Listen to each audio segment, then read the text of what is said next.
So, ladies and gentlemen, if you're a professional hockey player, let's say NHL in 2023, what would you do for $6,000 Canadian?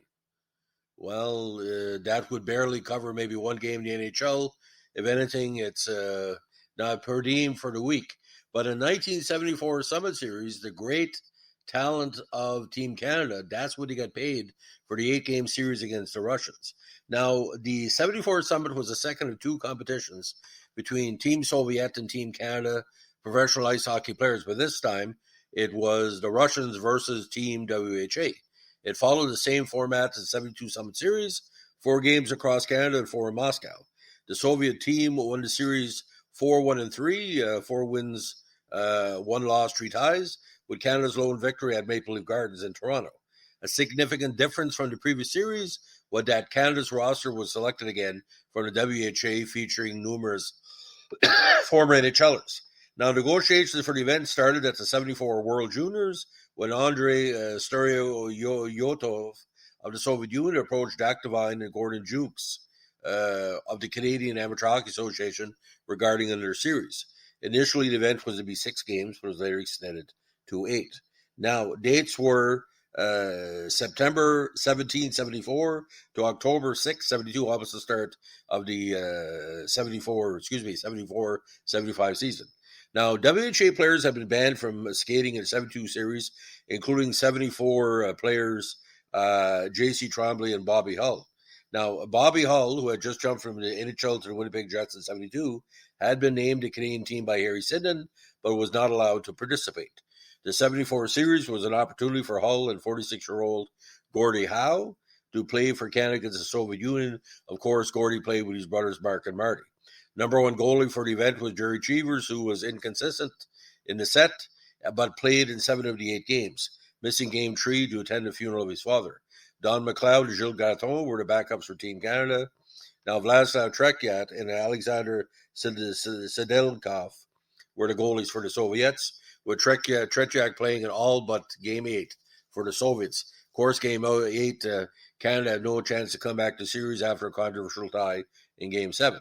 Now, in 74, the 2-season-old WHA was largely composed of players scavenged from the minor leagues, mixed with a few NHL stars and aging veterans.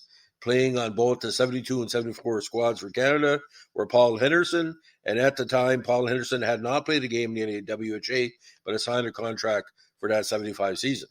Now, Frank Mahovich was also there, and Pat Stapleton, with Bobby Hull and Pat Stapleton as player coach. The last active player from the series was Mark Howe, who retired in 95. Again, Team Canada getting $6,000 per player. Opening game, the tied him 3-3 in Quebec City. 4-1 win for Team Canada against the Soviets. 8-5 loss in Winnipeg, where Canada's defense fell apart, and a 5-5 tie in Vancouver. Now, in the Soviet Union, Team USSR won 3-2, 5-2, tied 4-4. Again, the controversial game 7, and 3-2. Now, like the original Summit Series in 72, in Canada, CBC and CTV split the coverage, with CTV getting 1, 3, 6, and 7, while CBC aired 2, 4, 5, and 8. CTV produced the telecasts. John Esau called the games for CTV, while Don Chevrier called the action for CBC. Howie Meeker was the color commentator for all the games, and both Esau and Chevrier conducted intermission and post-game interviews during the games either one did not do play-by-play for. In the Soviet Union, coverage was orchestrated by the Ministry of Telecommunications. The first 4 games of the broadcast also featured a game recorder, which was the first stats computer used in pro sports, and a print of the game recorder has now been accepted into the Hockey Hall of Fame.